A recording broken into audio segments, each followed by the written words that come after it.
안녕하세요. 수아입니다. 이번 시간은 내 남편과 처녀 귀신. 이 글은 2008년도에 손처사님이 쓰신 글입니다. 몇 달 전의 일이다. 서울에서 황당한 상담이 들어왔다. 3년 전에 지금 사는 곳으로 이사를 온 후로부터 집안 식구들이 머리가 아프고 정신적으로 무언가 모를 기운에 휩싸여 불안에 떨고 있으나 병원에서는 특별한 병명이 없이 단지 신경쇠약 증세로 단정 내려지고는 특별한 처방책이 없다고 한단다. 밤잠을 제대로 자지 못하는 남편은 가끔씩 몸을 떠는 현상도 있었으며 어떤 때는 앞이 캄캄하다며 눈앞이 보이지 않는다는 때도 있었고, 이런 불안 증세가 심각하다 보니 별것 아닌 일들로 식구끼리 싸움이 잦기도 하였단다. 이런 일이 누적되다 보니 어느 날에선가부터 본인에게 우울증이 오면서 고통들을 잊기 위해 죽으면 끝나는 일이라 생각되어 아파트에서 뛰어내리려 하는 일들이 있게 되고, 어떤 때는 비몽사몽간의 일인데 자기 집 거실에 40대로 보이는 여자분이 검정색 바지 종류를 입고 앉아 있기도 했단다. 그로부터는 남편이 회사에 나갔다가는 몸이 피곤하다며 자주 일찍 퇴근하여 집으로 돌아오곤 하였는데, 남편이 피곤하다며 일찍 누워서 잠을 잘 때엔 그 옆에 꼭 그 여자분이 남편을 끌어안고 자곤 하더란다. 그러던 어느 날부터는 비몽사몽간이 아니라 생시에도 대낮에 피곤하다면서 거실에 드러눕는 남편 곁으로 여지없이 그 여자가 같이 누워 있는 것을 보게 되었단다. 이런 일들이 본인에게만 그러는 줄 알았는데 아이들도 그런 현상들을 체험하게 되고, 남편은 점점 야위어만 가니 이러한 일들로 집안의 식구들은 점점 암울한 세계로 빠져드는 것만 같았단다.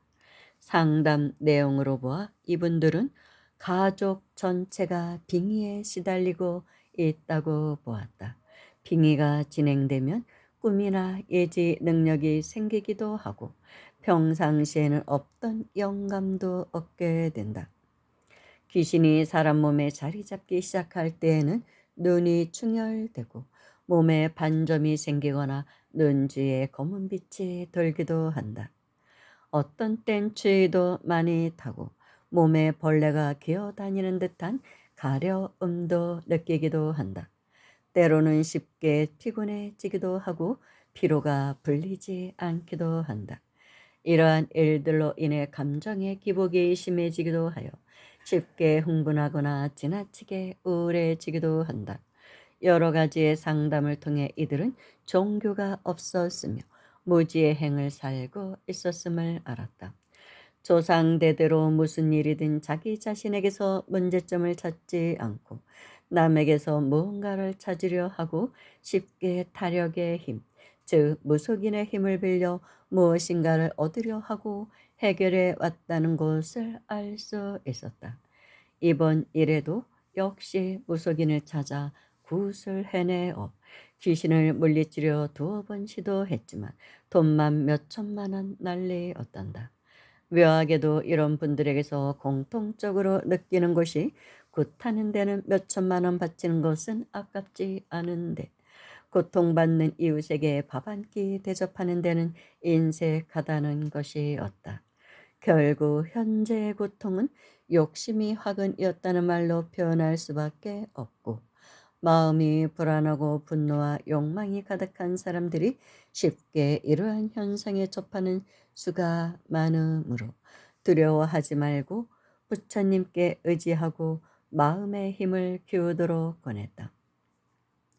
말세 중생에게 관세음보살님이 설하신 불정심 관세음보살 모다라니, 몸과 마음을 보호하고 다스리는 모다라니를 식구 전체가 착용하고 암송하기를 권했다. 관음을 생각하는 마음이 지극하면 귀신, 욕망에 대한 집착이 떠나버린다. 물론 공덕과 위신력에 의해서이지만 그렇다고 영원히 떠나는 것은 아니기에 이 마음을 빨리 정리정돈하여 꿈이나 예지 능력들을 남에게 이롭게 하는 쪽으로 돌리고 오로지 이 마음을 부처님께 바치고 부처님의 말씀들을 듣고 배우고 행하기를 원해야만 한다고. 존재하는 것은 없어지는 것이 아니라 존재는 하면서 나쁜 작용이 착한 작용으로 돌아가는 가치 전환을 만들어야 한다고. 떫은 감이 음지에서 말리고 난 후 달고 맛있는 곶감이 되듯이 말이다. 내 마음을 어떻게 손질하고 잘 말리느냐에 따라서 행불행은 선택해지는 것이리라. 상담 이후 2주일이 지났을 무렵 이분에게서 연락이 왔다. 부인과 아이들은 열심히 사경을 하고 암송하기도 하였지만 남편은 시큰둥한 모습을 보이며 응하지를 않아 걱정이란다. 이런 때는 알뜰히 권하지 말아야 한다. 여태껏 살아온 부인의 삶의 모습들이 남편에게는 신선하게 보이지 않았기 때문이다. 부인의 삶의 모습들이 바뀌어질 때만이 남편도 따라서 부처님 법을 배우려 할 것이니 너무 강요하지 말기를 당부했다. 또 며칠이 지나 이분에게서 연락이 왔다. 다란 일을 하고부터는 마음이 좀 편해졌으나 어느 날 이웃의 이야기를 들어보니 자기네가 살고 있는 이 아파트에서 몇 해 전 부적절한 관계를 가지고 숨어 살아오던 숨겨놓은 여자가 한을 품고 자살을 하였단다. 그런데 이 여자의 모습이 자기가 보았던 그 여자의 모습과 흡사하였단다. 그런데 모다란 일을 하고부터는 그 처녀 계시는 이리 뛰고 저리 뛰며 어쩔 줄을 몰라 하더란다. 또 어떤 날은 갑옷 입은 분이 나타나서 그 여자를 잡으려 하고 그때마다 그 여자는 혼비백산 냉장고 뒤로 숨어 버리기도 했단다. 상담자에게 물어보았다. 11층 아파트에 무슨 쥐가 있겠느냐마는 혹 쥐를 본 적이 없느냐고. 상담자의 입에서 여상스레 나오는 말이 기가 막힌다. 그러고 보니 매일같이 현관문 앞에 쥐 한 마리가 항상 왔다 갔다 하였다고. 그렇다. 어쩌면 한을 품은 그 처녀 귀신은 쥐의 몸을 받아 그 집에 머물고 있었을지도 모른다. 상담자에게 쥐를 보거든 징그럽다고 미워하거나 두려워하지 말고 곧 그 쥐가 나의 모습이란 마음으로 간절히 나무아미탑을 염불을 하며 쥐의 옷을 벗고 부디 인간몸 받아 부처님법을 배우기를 바란다며 기도를 해주라고 일렀다. 그러다 한동안 소식이 없길래 그냥 잘 지내고 있는가 보다 했는데 두어 달이 지났을 무렵인가 새벽 일찍 메시지가 왔다. 상담자가 거실에서 쓰러져 토하기도 하고 허우적거리며 사경을 헤매인다고. 메시지를 받고 버스에 몸을 싣고 4시간을 달려 서울 그분의 집을 방문하게 된다. 그러나 이게 어찌된 일인가. 다 죽어간다는 사람이 현관문을 열어주는 것이 아닌가. 조금 전까지 그렇게 아프고 헤맸는데 지금은 괜찮다고 한다. 어찌된 연유인지 물어보았다. 지난밤부터 무언지 모를 기운에 휩싸여 모다란 일을 하였지만 그 기운에 이겨내지 못하고 토하고 싸고 정신이 혼미해지더란다. 그래서 이제 죽는 것이구나 싶어 휴대폰을 들어 메시지를 남겼다고. 그런데 이런 정황들이 내가 그 아파트를 도착하는 순간 왜 갑자기 없어졌다는 것일까? 이는 믿는 마음이 부족하거나 게으름에서 오거나 조금 괜찮다는 안도감에서 오는 것이다. 그래서 조금 괜찮다고 하여서 절대 방심을 하여서는 안 된다. 대부분 이런 분들이 기도를 하라고 하면 기도를 하다가 조금 이렇게 반응이 오죠. 좋은 느낌이 오고 그런 현상이 일어나지 않으면 '아 이제 됐나 보다. 이제 제도가 됐나 보다. 떠났나 보다.' 그 빙의령이 그렇게 생각하고 또 안 합니다. 귀찮은 것이죠. 재미있는 연속곡 보고 싶지 누가 재미없는 기도를 계속하고 싶겠습니까? 솔직히. 그래서 그만두는 거예요. 그러니까 또 옵니다. 대부분이 그래요. 빙의에 시달리는 분들이 꾸준하게 기도를 해야 되는데 그런 현상이 사라졌어도 기도를 해야 되는데 그렇게 안 하더라고요. 그리고 또 뭐 한두 번 하루 이틀 정도 기도해서 금방 효과가 올 줄 알아요. 그렇다면 이 세상에 고생할 사람이 어디 있겠습니까? 병원에서 예 감기 걸렸을 때 주사 맞듯이 금방 효과가 나타나기를 바라는 사람들이 많습니다. 왜 하루 동안 했는데 왜 효과가 없어요? 다른 또 뭐 더 좋은 진원이 없어요?" 이렇게 물어오기도 합니다. 그런 게 없거든요. 내 업으로 인해서 모든 현상은 내 업으로 인해서 일어나는 것이고 이분들이 이 집에 이사 온 것도 동업중생이에요. 무언가 그녀와 그렇게 스스로 목숨을 끊고 죽은 그녀. 얼굴도 모르는 그녀지만 그녀가 쥐로 환생해서 그 집에 머물고 있다는 거. 그 자체가 사실은 그 집에 이사 왔다는 자체가 동업이 있기 때문에 끌려서 하필이면 그 집으로 이사를 온 것입니다. 그 많은 다른 집은 놔두고. 다 인연법이거든요, 이것도.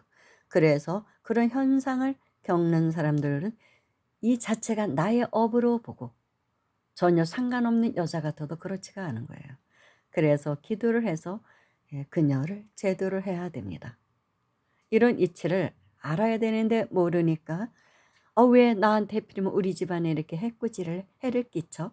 왜 우리 식구들이 다 이렇게 빙현상에 시달려야 돼? 얼굴도 모르는 여자인데 이런 생각들을 하기가 쉽습니다. 그런데 동업증생이기 때문에 일어나는 현상이라는 것을 반드시 알아야 합니다. 그리고 이제 손처사님이 그 아파트에 들어섰을 때 그런 현상이 싹 사라진 것은 그건 당연히 이제 손처사님의 법력 때문에 귀신이 도망간 것이죠. 근데 영원히 도망갑니까?